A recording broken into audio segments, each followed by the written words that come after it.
The second largest stadium in the world is situated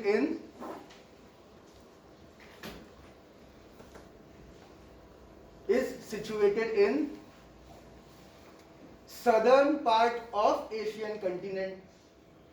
Southern part.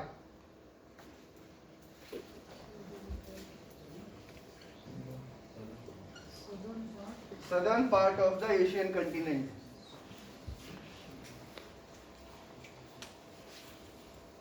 ठीक है, लिख लिया सबने? थर्ड स्टेटमेंट लिखिए. The third largest stadium in the world. The third largest stadium in the world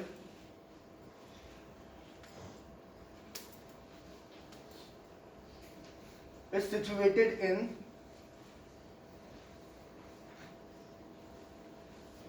North American continent.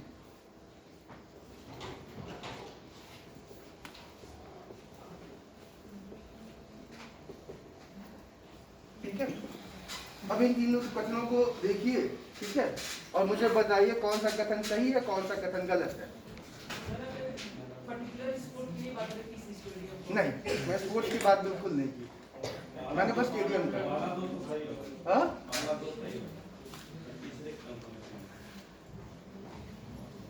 चलिए पहला किस किस को लगता है सही है, हाथ खड़ा करें. दूसरा, दूसरे वाले हाथ खड़ा करें. बाकी लोगों को कुछ लग ही नहीं रहा है.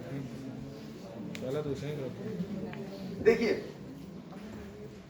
जो लार्जेस्ट स्टेडियम है वो कहाँ सिचुएटेड है? नॉर्थ कोरिया में.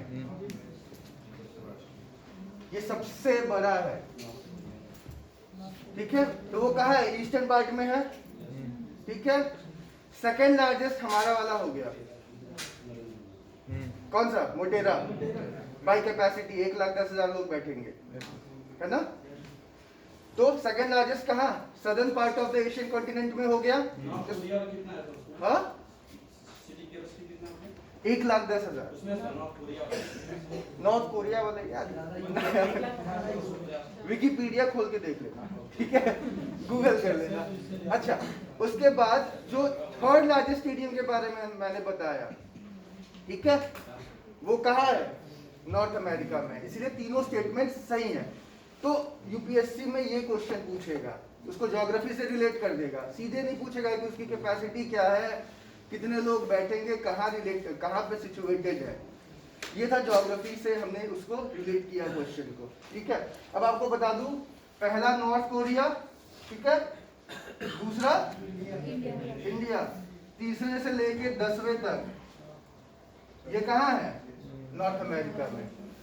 और 11वें नंबर पे आता है हमारा, क्रिकेट प्रेमियों के लिए है ये, Melbourne cricket ground, MCG, Australia. ये याद रखेंगे, ये क्वेश्चन हो जाएगा. इसमें सब नहीं पढ़ना है कि हम नाम भी पढ़े जा रहे हैं कि हाँ इसका नाम क्या है. एग्जाम में नहीं आने वाला. सर नॉर्थ कोरिया वाला फुटबॉल स्टेडियम है. नॉर्थ कोरिया, वो उसमें बहुत सारी चीजें होती है, बहुत सारी चीजें होती है. अब इसी क्वेश्चन को पॉलिटी से रिलेट करें, कैसे पूछ सकते हैं पॉलिटी में? पहला स्टेटमेंट लिखिए,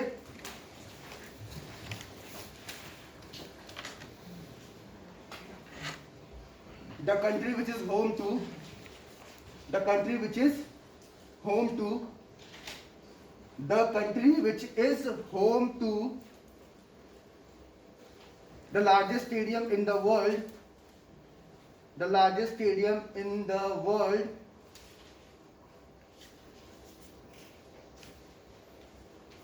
is not a democratic country, is not a democratic country. दूसरा ऑप्शन लिखिए. पहला ऑप्शन क्या था? The country which is home to the largest stadium in the world is not a democratic country. ठीक है, सेकेंड ऑप्शन लिखिए. The countries which are home to the second and third largest stadiums in the world, the countries which are home to, the countries which are home to the second and third largest stadiums, the second and third largest stadiums in the world in the world are democratic countries. Are democratic countries. कुछ समझ में आया? बताइए, दोनों सही हैं, दोनों गलत है, क्या है? दोनों सही है ना? तो देखिए, यूपीएससी में आपसे ये एक्सपेक्टेशन रखी जाएगी। क्वेश्चन टफ लगा आपको ये? नहीं, बस थोड़ा स्पेक्ट्रम ब्रॉड होना चाहिए आपका, है ना? समझ में आ गया अच्छे से? चलिए अब विषय पे आते हैं।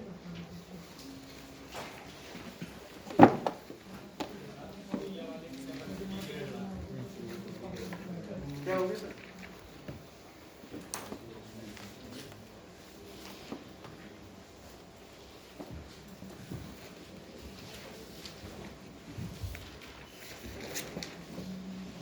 मोटेरा स्टेडियम की एक और खास बात है, पहली बार विश्व का कोई क्रिकेट स्टेडियम में इसमें एलईडी लाइट का प्रयोग हुआ है। कल बंद भी हो गया था शायद, है ना? गड्ढे भी हो गए थे पिच पे कल। तो क्या पढ़े थे कल? बिग बैंग ना? ये क्या था? ठीक है, इसमें क्या होना स्टार्ट हुआ? एक्सपेंशन। ठीक है, टेम्परेचर बहुत ज्यादा था, टेम्परेचर कम हुआ, क्या क्या बने? क्वार्क्स एंड, ठीक है, फिर क्वार्क्स और ने मिलके क्या बनाया? प्रोटॉन एंड,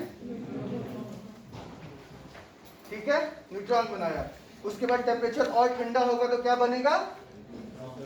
पहले न्यूक्लियस बनेगा, फिर टेम्परेचर और ठंडा होगा तो ये जो न्यूक्लियस है इससे आगे इलेक्ट्रॉन अटैच हो जाएगा और इसके ऑर्बिट में घूमने लगेगा। इतनी बात समझ में आई थी?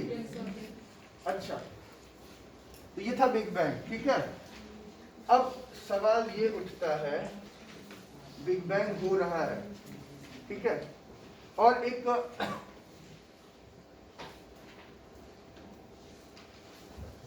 कॉस्मिक माइक्रोवेव बैकग्राउंड के बारे में मैंने बताया था, ठीक है, उसके बारे में आप लोग लिख लीजिए, ज्यादा सही रहेगा।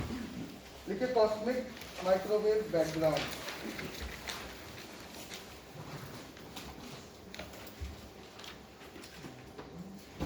इससे पता चला था 1964 में ये जो है आया था।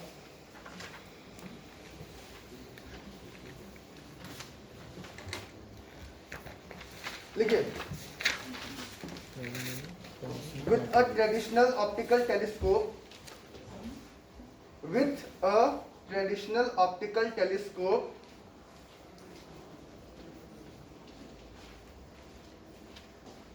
the space between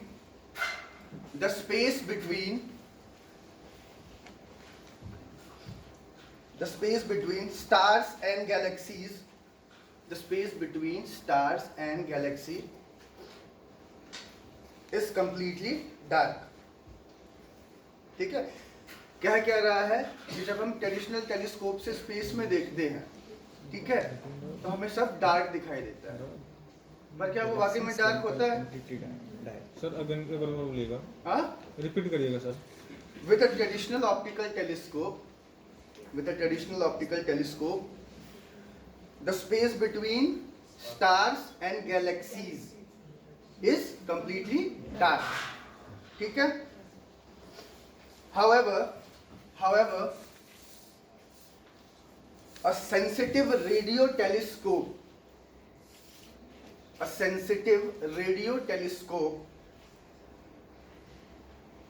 shows a faint background glow, a faint हल्का faint background glow, which is strongest in the microwave region,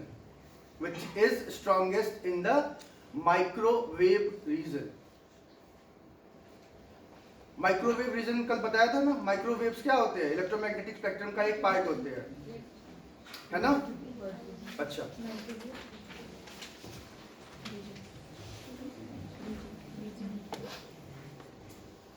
CMB, cosmic microwave background, is also known as relic radiation. RELIC, relic radiation. relic radiation, इसका मतलब ये पहला radiation था, ठीक है। जितना भी रेडिएशन आज आप देख रहे हैं, ठीक है, सबसे पुराना रेडिएशन कौन सा था? यही था, CMB, ठीक है। It is the thermal radiation. It is the thermal radiation. It is the thermal radiation left over. It is the thermal radiation left over from the Big Bang. ठीक है, from the Big Bang.